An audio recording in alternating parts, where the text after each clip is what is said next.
Assalamualaikum warahmatullahi wabarakatuh. Alhamdulillah, alhamdulillahi rabbil alamin, wa bihi nasta'inu ala umuri dunya waddin, wa ala alihi wa ashabihi ajma'in. Allahumma salli wa sallim wa barik ala Sayyidina Muhammad wa ala alihi wa sahbihi ajma'in. Allahumma ij'alna hadza jam'an marhuma wa tafarruqana min ba'dihi tafarruqan ma'suma. Sadaqallahul azim wa sadaqa rasuluhun nabiyul karim.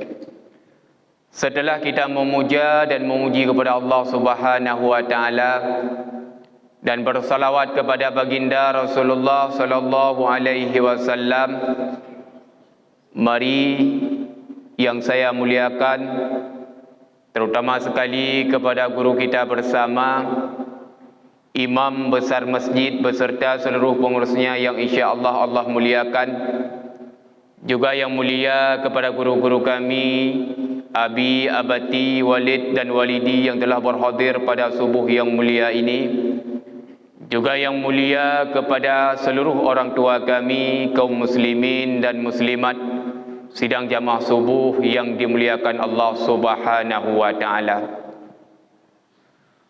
Dalam sebuah hadis Rasulullah sallallahu alaihi wasallam, yang hadis ini dirawi oleh Bukhari dan Muslim, apa kata Rasul? Ala inna fil jasadi mudghah. Ketahuilah bahawa sesungguhnya di dalam jasad manusia ada segumpal daging. Iza salahat salahal jasadu kulluhu. Apabila baik ia, maka baiklah seluruh jasadnya. Wa iza fasadat fasadal jasadu kulluhu. Dan apabila rusak ia, maka rusaklah seluruh jasadnya. Ala wahiyal qalbu, ketahuilah segumpal daging tersebut itulah hati. Dalam hadis ini Rasulullah sallallahu alaihi wasallam menjelaskan yang bahwasanya baik ataupun buruk seseorang manusia tergantung kepada hatinya. Apabila hatinya baik, maka semua anggota jasad akan melakukan perbuatan yang baik, dan apabila hatinya buruk, maka semua anggota jasad akan melakukan perbuatan yang jahat. Ketahuilah yang bahwasanya hati ibarat raja, adapun anggota jasad ibarat rakyatnya. Maka oleh sebab demikian, salah seorang ulama besar, beliau juga merupakan seorang ulama sufi yang bernama Imam Hasan Al-Basri. Apa kata beliau? Beliau berkata yang bahwasanya ada 6 perkara yang membuat rusaknya hati manusia. Adapun yang pertama, kata beliau, yang membuat rusaknya hati manusia, yaitu punya dosa tetapi tidak mau bertaubat dengan segera. Kita menyadari, kita mengakui yang bahwasanya kita manusia yang berlumuran dengan dosa. Kalau bukan dosa kecil, tentu punya dosa besar. Kalau tidak ada dosa yang kita sengaja, tentu ada dosa yang tidak kita sengaja. Kalau tidak ada dosa zahir, tentu punya dosa batin. Yang namun kita manusia punya dosa. Yang maksum daripada dosa itulah para nabi dan rasul. Maka sebaik-baik manusia, kata Nabi, itulah yang mengakui kesalahan dan bertaubat kepada Allah. Dalam sebuah hadis Rasulullah sallallahu alaihi wasallam bersabda, yang hadis ini dirawi oleh Tirmidzi dan Ibnu Majah. Apa kata Nabi? Kullu bani Adam khata'u Tiap-tiap Bani Adam, iaitu kita manusia, punya kesalahan. Wa khairul khati'ina, dan sebaik-baik kita manusia yang punya kesalahan, tawwabun, bertaubat kepada Allah. Dan bahkan perintah kita bertaubat kepada Allah ini merupakan perintah Allah. Dalam Al-Quran surah At-Tahrim ayat ke-8, Allah berfirman, Bismillahirrahmanirrahim, Ya ayyuhalladzina amanu tubu ilallah taubatan nasuha. Wahai orang-orang yang beriman, taubatlah kalian kepada Allah dengan taubatan nasuha. Artinya taubat yang sesungguhnya. Kita menyesal yang bahwasanya kita pernah berbuat kesalahan, dan kita berjanji tidak akan mengulangi perbuatan tersebut. Dekedi pun kita nyuruh lom tak pubut dosa, segera pula kita bertaubat kepada Allah dengan taubatan nasuha. Maka orang yang senantiasa bertaubat kepada Allah, maka orang tersebut akan selalu dicintai oleh Allah. Dalam Al-Quran surat Al-Baqarah ayat 222, Allah berfirman, Inna Allaha yuhibbut tawwabina wa yuhibbul mutatahhirin. Bahawa sesungguhnya Allah sangat mencintai orang-orang yang bertaubat di atas kesalahannya, dan Allah pula sangat mencintai orang-orang yang menyucikan diri daripada kotorannya. Jika tak taubat kepada Allah, Allah nutung taubat kita nyum. Jika tak lakai ampun ba Allah, Allah ni terima ampunan kita nyum. Tetapi ketika nyawa sudah berada di kerongkongan, walaupun imata darah taruh sekalipun, Allah tidak akan menerima taubat kita, dan Allah tidak akan mengampuni kesalahan kita, karena ketika nyawa sudah berada di kerongkongan, pintu taubat telah Allah tutup. Maka di antara sekian banyak dosa besar yang kita lakukan yang berhubungan dengan Allah, di antaranya yaitu meninggalkan salat. Meninggalkan salat merupakan perbuatan dosa besar yang mesti kita taubat kepada Allah dengan taubatan nasuha. Salat merupakan ibadah yang utama. Salat merupakan tiang agama. Juga salat merupakan satu ibadah yang akan Allah periksa di yaumil qiyamah. Dalam hadis Rasulullah SAW bersabda, yang hadis ini dirawi oleh Tirmizi, Inna awwala ma yuhasabu bihil abdu yaumal qiyamah min amalihi salatuh. Sesungguhnya amalan yang pertama sekali dihisab di yaumil qiyamah akan amal seorang hamba, itulah salatnya. Apabila baik salatnya, maka akan berbahagia dunia dan akhirat. Apabila salat kita binasa, rusak, maka kita akan rugi dan celaka dunia dan akhirat. Maka cara kita bertaubat kepada Allah di atas salat yang kita tinggalkan, itulah dengan mengqadha salat tersebut.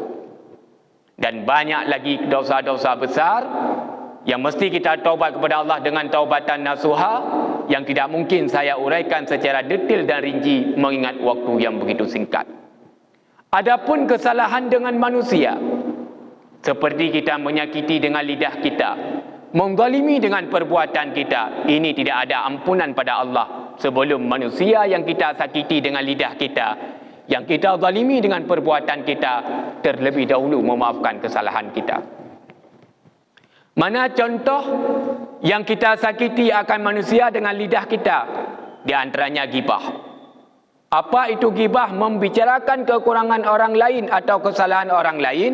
Yang kita bicarakan itu benar, tetapi ketika orang tersebut mendengarnya akan sakit hati, itu ghibah. Apabila yang terpegahnya hanya yang sebenarnya, itu fitnah atau dusta. Maka orang yang menggibah, apabila tidak ada kemaafan daripada orang yang kita gibah, maka kita merupakan orang pertama masuk neraka Allah. Tetapi ketika orang yang kita gibah memaafkan kesalahan kita, berarti kita orang terakhir masuk syurga Allah. Maka gibah berhubungan dengan manusia, tentu harus ada kemaafan dari manusia, baru Allah mengampuni dosa kita. Kemudian, mana lagi contoh perkataan yang menyakiti manusia, yang tidak ada ampunan ba Allah, segala manusianya gepumah akan kesalahan kita, yaitu namimah, provokator, pupaki gopnya bahasa gedem. Yang juga hana ampunan ba Allah. Juga yang menyangkut dengan menzalimi, itulah durhaka. Baik kita anak durhaka kepada orang tua, isteri durhaka kepada suami, murid durhaka kepada guru, itu tidak ada ampunan daripada Allah sebelum orang yang kita durhaka terlebih dahulu memaafkan kesalahan kita. Maka dosa yang menyangkut dengan Allah, taubat kepada Allah dengan taubatan nasuha. Walau banyak dosa kita sekalipun, sebanyak buih di lautan, Allah tetap berterima ampunan katanya. Allah tetap berpampun segala dosa katanya sebelum nyawa berada di kerongkongan.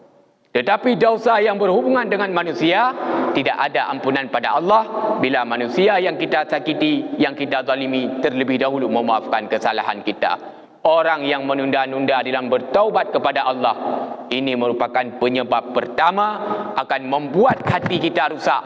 Ketika hati kita sudah rusak, maka segala anggota jasad pun akan melakukan perbuatan yang jahat. Adapun yang kedua, yang membuat rusaknya hati manusia, kata Imam Hasan Al-Basri, yaitu punya ilmu tetapi tidak kita amalkan dalam kehidupannya. Bukankah ilmu itu merupakan satu konsep yang akan membuat kita bahagia baik di dunia maupun di akhirat? Kalau kita ingin bahagia, ingin sukses di dunia, milikilah ilmu. Ingin sukses dan bahagia di akhirat, juga milikilah ilmu. Ingin sukses di dunia dan di akhirat, juga milikilah ilmu. Tetapi ketika ilmu yang telah kita miliki, yang telah kita pelajari hari demi hari, malam demi malam, tidak kita amalkan dalam kehidupan kita sehari-hari, maka ilmu tersebut tidak ada makna. Yang ada dengan ilmu yang kita cari, yang tidak kita amalkan, akan membuat diri kita sombong. Tujuan tamita ilmu tak nak pelima hayu bagop. Tujuan tamita ilmu tak nak harap popularitas bagop.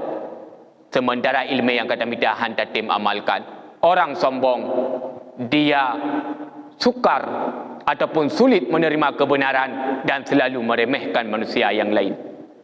Tetapi bila kita punya ilmu, walau sedikit sekalipun, tetapi kita amalkan dalam kehidupan kita sehari-hari, maka ilmu tersebut ada manfaat bagi kita. Ketika ilmu tersebut sudah ada manfaat bagi kita, akan membuat diri kita tawaduk, rendah hati di sisi Allah dan di hadapan manusia. Maka Rasul bersabda, wailul liman la ya'lamu. Celakalah orang-orang yang tidak mahu belajar ilmu agama. Kita punya kesempatan untuk belajar ilmu agama, tetapi tidak kita belajar ilmu agama, maka kehidupan kita akan celaka. Mencari ilmu agama itu wajib. Talabul ilmi faridatun ala kulli muslimin wal muslimatin. Mencari ilmu agama itu wajib bagi kita laki-laki maupun perempuan, apabila kita mengakui Islam dan beriman. Dimanapun kita berada, kemanapun kita pergi, wajib mencari ilmu agama. Apa itu wajib? Ma yusabu ala fi'lihi wa yu'aqabu ala tarkihi. Barang yang lebih pahala oleh Allah apabila kita mahu berbuat, dan gesiksa oleh Allah bagi kita yang meninggalkannya. 3 ilmu yang wajib kita cari. Yang pertama, ilmu tauhid, supaya kita mengenal Allah melalui sifat-sifatnya Allah. Yang kedua, ilmu fiqh, supaya sah ibadah kita. Yang ketiga, ilmu tasawuf, supaya selamat akan ibadah dan kebaikan kita. Apabila 3 ilmu tersebut kita cari dan kita pelajari, akan membuat hidup kita mulia dan bahagia dunia dan akhirat. Apabila 3 ilmu tersebut tidak kita cari, kita sibuk dengan harta, kita sibuk dengan jabatan, maka akan membuat diri kita hina mulai dunia hingga akhirat. Kemudian wawailul liman alima. Celakalah orang-orang yang punya ilmu. Hari demi hari kita cari ilmu, malam demi malam kita cari ilmu, dan itu bagus, dan itu perbuatan yang baik yang dicintai oleh Allah dan Rasulnya. Yang membuat celaka orang yang punya ilmu, summa la ya'malu, kata Nabi, ketika ilmu tersebut tidak diamalkan dalam kehidupannya. Maka ilmu tanpa amal ibarat pohon tanpa buahnya. Amalan tanpa ilmu ibarat buah tanpa pohonnya. Kedua-duanya tidak ada makna dan arti si Allah. Barulah makna dan arti kehidupan kita ketika kita punya ilmu, kemudian kita amalkan dalam kehidupan kita sehari-hari. Apabila ilmu yang telah kita miliki tidak kita amalkan dalam kehidupan kita sehari-hari, maka akan membuat hati kita rusak. Ketika hati kita sudah rusak, maka anggota jasad pun akan melakukan perbuatan yang jahat. Adapun yang ketiga, yang membuat rusaknya hati manusia, kata Imam Hasan Al-Basri, yaitu beramal tetapi tidak ikhlas kepada Allah. Amalan, ibadah dan kebaikan yang kita lakukan yang didasari oleh ilmu agama, tetapi amalan dan kebaikan tersebut tidak ikhlas kita kerjakan kepada Allah. Dalam Al-Quran surah Al-Bayyinah ayat 5, Allah berfirman, "Wa ma umiru," dan tidak aku perintahkan kepada kalian untuk menyembahku, "illa liya'budullaha mukhlishina lahuddin," kecuali supaya kalian menyembahku dengan penuh keikhlasan. Apa itu ikhlas? Bersih hati, murni hati, semata-mata kita beribadah dan berbuat kebaikan kepada Allah. Apabila ibadah dan kebaikan yang kita lakukan tidak ikhlas kepada Allah, maka Allah tidak akan menerima ibadah dan kebaikan kita. Dalam hadis Nabi bersabda yang dirawi oleh An-Nasa'i, apa kata Nabi? "Innallaha la yaqbalu min amalihi," bahawa sesungguhnya Allah tidak akan menerima daripada segala amalnya, itulah ibadah dan kebaikan kita, illa ma kana lahu khalisan, kecuali ibadah dan kebaikan yang kita lakukan ikhlas karena Allah. Memang menyangkut dengan ikhlasnya hanya tepu, karena itu menyangkut dengan hati. Yang tepu ikhlas atau hana ketika kita berbuat ibadah dan kebaikan bainahu wa bainallah, diri kita dan Allah. Tetapi ciri-ciri orang yang ikhlas akan nampak. Dalam kitab tasawuf banyak dijelaskan ciri-ciri orang yang ikhlas. Di antaranya, dia tidak senang dengan pujian dan dia tidak marah ketika dihina dan dicaci. Apabila kita senang dengan pujian manusia, berarti kita belum ikhlas. Apabila kita marah dan hina ketika dicaci, berarti kita belum ikhlas. Menyelam kelawar ramai dia Jumaat tak ibadah. Bak dalam keadaan tidur yang hana sau kalian kabur tak ibadah, berarti ibadah kita belum ikhlas. Orang yang ikhlas dalam keadaan ramai ataupun dalam keadaan sendiri, tetap dia melakukan apa yang Allah perintahkan dan Rasul perintahkan. Karena ibadah demi ibadah dan kebaikan demi kebaikan yang dia persembahkan kepada Allah. Apabila tak ibadah dan dapat buat kebaikan kan karena Allah kepada sesuatu yang lain, sehingga berurut akhirat kepada orang yang kita qasad dan orang yang kita tuju, kita ambil balasan. Baik dia kena bantu ke tanya kadang-kadang mudrah dalam tu dia lepas. Maka beribadahlah dan berbuat kebaikanlah kepada Allah dengan penuh keikhlasan. Karena orang yang ikhlas dalam berbuat ibadah dan kebaikan, Allah akan tolong urungnya dan Allah akan mempermudah urusan urungnya. Mana dalilnya? Mana buktinya? Rasulullah sallallahu alaihi wasallam sebagai buktinya. Dalam waktu 23 tahun waktu yang singkat, Rasulullah mampu menyiarkan agama Allah. Rasulullah mampu menegakkan kalimah Allah. Bahkan karena Allah membantu perjuangan Rasulullah, pengorbanan Rasulullah. Bahkan Allah membantu perjuangan Rasulullah. Bahkan Allah membantu pengorbanan Rasulullah. Bahkan Allah mempermudah yang kepupuk oleh Rasulullah, karena Rasulullah ketika melakukan sebuah ibadah dan kebaikan, perjuangannya semata-mata mencari ridha Allah, semata-mata ikhlas kepada Allah.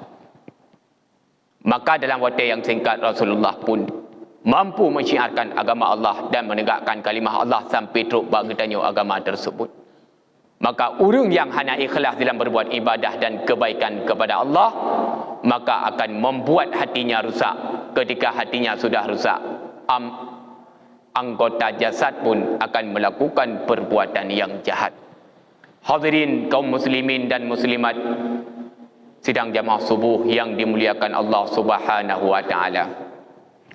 Adapun yang keempat, Yang membuat rusaknya hati manusia, kata Imam Hasan Al-Basri, iaitu tidak mau mensyukuri akan nikmat Allah.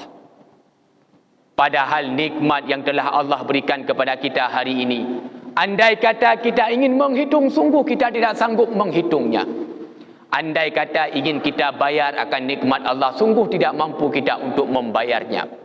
Yang mampu bagi kita selaku hamba Allah, itulah bersyukur mempergunakan pemberian nikmat Allah pada tempat yang Allah ridha.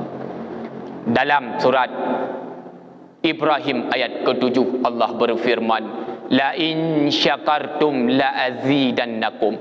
Apabila kita syukur pada suatu nikmat, Allah akan menambahkan nikmat-nikmat yang lain.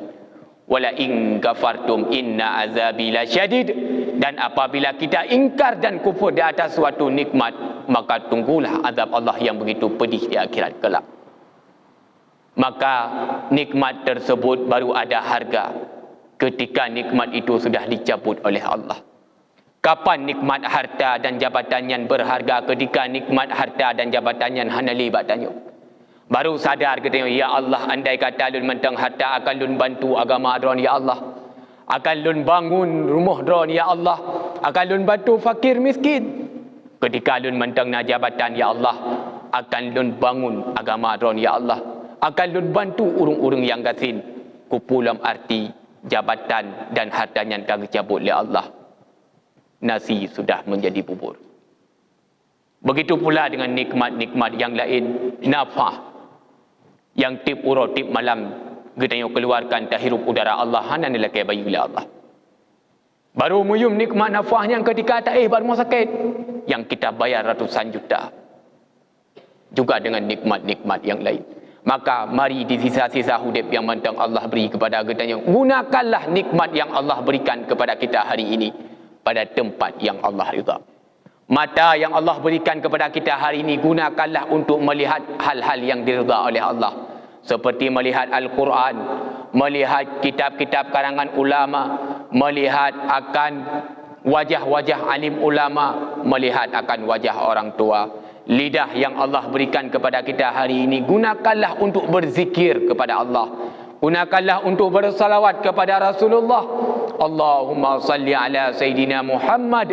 Ya Rabbi salli alaihi wasallim. Jika kita bersalawat, Allah akan membalas dengan 10 kebaikan yang lainnya. Gunakanlah dengan lidah kita memberi nasihat kepada diri kita dan orang lain di atas kebenaran dan kesabaran. Gunakanlah lidah tersebut kita berkata yang baik yang ada manfaat dunia dan akhirat. Kita dengan lidah tersebut kita gunakan untuk senantiasa membaca Al-Quran. Telinga yang Allah berikan kepada kita hari ini, gunakanlah telinga ini untuk mendengar perkataan-perkataan yang diridha oleh Allah. Jangan kita gunakan telinga ini pada tempat-tempat perkataan-perkataan yang dimurka oleh Allah. Kemudian kaki, langkahkanlah kaki tersebut, gerakkanlah kaki ini, yuh mentang gebi nikmat dari Allah untuk menghadiri majlis ta'lim dan menghadiri salat jamaah 5 waktu.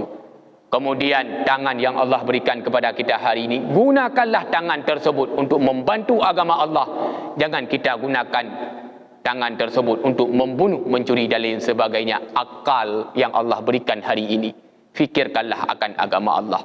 Apabila nikmat tersebut kita gunakan pada tempat yang Allah ridha, maka kita akan beruntung dan bahagia dunia dan akhirat.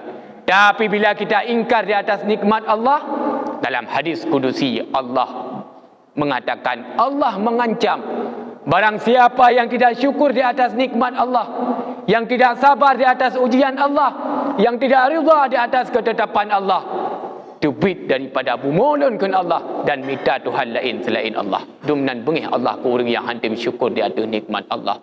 Dan bahkan orang yang tidak mau bersyukur di atas nikmat Allah juga akan membuat hatinya rusak. Ketika hatinya sudah rusak, maka semua anggota jasad akan melakukan perbuatan yang jahat. Yang kelima,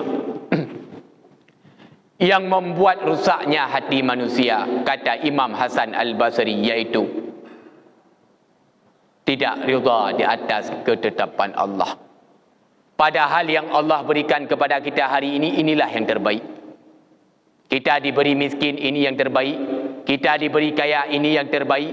Kita punya jabatan, ini yang terbaik. Kita tidak punya jabatan, ini juga yang terbaik.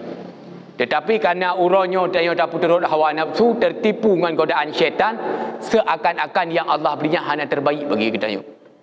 Sabarlah mengeluh kita. Selalu dalam merepet kita. Padahal sifat mengeluh, sifat merepet itu sifat orang munafik. Orang mukmin tidak boleh mengeluh. Orang mukmin tidak boleh merepet.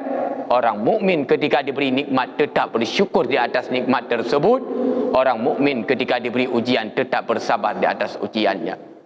Dalam Al-Quran Allah berfirman, surah Al-Baqarah ayat 216, wa asa an takrahu syai'an wa huwa khairul lakum.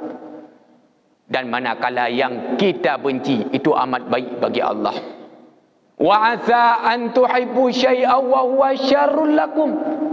Dan manakala yang kita cintai itu kadangkala amat buruk bagi Allah. Wallahu ya'lamu wa antum la ta'lamun. Allah lebih mengetahui akan seluk-beluk kehidupan kita ke depannya. Kita manusia tidak pernah mengetahuinya. Maka ulun bersabah contoh bahwasanya yang terbaik itu pilihan Allah. Ada seorang menteri di suatu masa. Menterinya yang tim laki solusi, tetap jawaban menterinya al-khairu khiratullah, yang terbaik itu pilihan Allah. So mentang yang laki solusi pak menteri, jawaban menteri al-khairu khiratullah, yang terbaik itu pilihan Allah. Bak sabuh uro raja mengalami musibah, anak jarinya putus. Bak watai raja mengalami anak jari putus, gejak pak menteri. Jawaban menteri tetap satu, al-khairu khiratullah, yang terbaik itu pilihan Allah. Bengihlah raja. Nyan jawaban. Duduk, perintah kepada pengawalnya, tangkap menteri dan masukkan dalam penjara. Watai pertama dalam penjara, menteri tersebut pun berkata, al-khairu khiratullah, yang terbaik itu pilihan Allah. Mutamah bengih raja. Hana trip dia kejadiannya, raja bersama pengawalnya berburu ke suatu tempat. Ternyata ruh mejak pada tempat yang dikawal oleh kanibal. Tugas kanibal adalah tangkap dan bunuh orang yang sempurna. Ubena pengawal mandumi poh, ubena pengawal mandumi drop, dan dagingnya akan dikasih buat dewa-dewanya. Yang selamat tok raja. Pakan selamat raja karena jari tangannya putus. Cacat, hitung oleh kanibal. Sangat bersyukur raja selamat. Gua pagah-pagah yang merumpak dengan menteri. Tidak pegah yang bahwasanya yang drone pegah wahai menteri betul, al khairu khiratullah, yang terbaik itu pilihan Allah. Long selamat orang yang kena long cacat. Tema yang je kehirun long pakan watai ada pertama dalam penjara drone nyan jawaban al khairu khiratullah, yang terbaik itu pilihan Allah. Seandainya long hanya yang pertama dalam penjara wahai raja, long payah ikut berburu dengan drone dan bersama pengawal. Long sempurna. Katun teh long akan idrop dan akan dipoh, daging saya pun akan diberi oleh kanibal buat dewanya.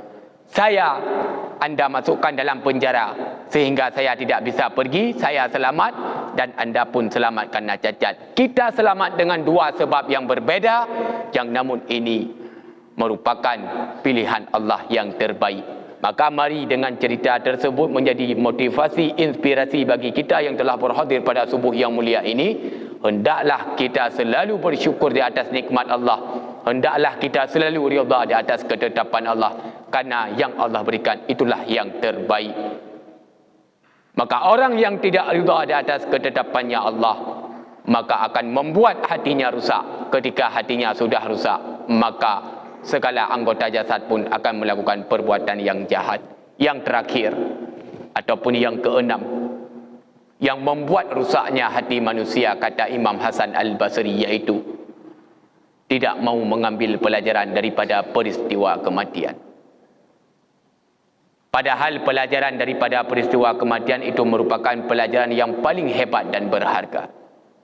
Tidak ada pelajaran yang lebih hebat dan berharga kecuali pelajaran kematian. Tetapi kadangkala kita tidak mau mengambil pelajaran tersebut, dan kematian itu akan kita rasakan. Kemanapun kita pergi, dimanapun kita berada, yang namun kematian tersebut akan kita rasa. Dan kita semua akan kembali kepada Allah. Tidak ada yang abadi di dunia ini. fa iza jaa ajaluhum la yastakhiruna as-sa'ah wa la yastaqdimun. Bukanlah Allah dalam surah Al-A'raf ayat 34. Apabila telah datang ajal kita, maka Allah tidak akan mentakhirkan kita sesaat, dan Allah hanya pawai mensabar saat. Mau tak mau, siap han siap bawa dengan kita harus kembali kepada Allah. Coba kita renungkan, coba kita bayangkan, apabila ketika mati tersebut datang kepada kita, yang kita bawa adalah berupa kesalahan dan dosa. Kiban nasib tanya, kiban keadaan ketika taih di alam barzah hingga yaumil kiamah kelak. Tetapi berbahagialah bagi kita yang sibuk hari ini mempersiapkan amal, ibadah dan kebaikan kita sebagai penolong mulai alam barzah hingga yaumil kiamah kelak. Alam barzah yang akan kita tidur pada suatu masa, itu merupakan alam yang pertama daripada alam akhirat, alam yang terakhir daripada alam dunia. Apabila kita selamat di alam barzah, maka kita akan selamat di akhirat kelak. Apabila kita sengsara dan celaka di alam barzah, kemungkinan besar kita akan sengsara dan celaka di akhirat kelak. Mudah-mudahan kita semua yang telah berhadir pada subuh yang mulia ini menjadi hamba-hambanya Allah yang mampu menjauhkan diri kita daripada 6 perkara yang dapat membuat rusaknya hati manusia menurut Imam Hasan Al-Basri. Di antaranya yang pertama, punya dosa tetapi tidak mau bertaubat dengan segera. Yang kedua, punya ilmu tetapi tidak diamalkan dalam kehidupannya. Yang ketiga, beramal tetapi tidak ikhlas karena Allah Subhanahu wa taala. Yang keempat, tidak mau mensyukuri akan nikmat Allah Subhanahu wa taala. Yang kelima, tidak rida di atas ketetapannya Allah Subhanahu wa taala. Dan yang keenam, tidak mau mengambil pelajaran daripada peristiwa kematian. Apabila 6 perkara tersebut mampu kita jauhi dan mampu kita hindari, maka hati kita akan menjadi bersih dan sejahtera. Ketika hati kita sudah bersih, ketika hati kita sudah sejahtera, insya-Allah kita semua akan menjadi hamba-hambanya Allah yang akan mendapat kemenangan dan kebahagiaan mulai dunia hingga akhirat, sebagaimana harapan dan dambaan kita bersama. Amin ya rabbal alamin. Demikianlah barangkali yang dapat saya sampaikan dalam waktu yang singkat ini. Mudah-mudahan menjadi renungan, pelajaran serta ilmu tambahan bagi kita bersama. Terima kasih di atas segala perhatian. Mohon maaf di atas segala kesilapan, kejanggalan dan serba kekurangan lainnya. Wabillahi taufik wal hidayah. Assalamualaikum warahmatullahi wabarakatuh.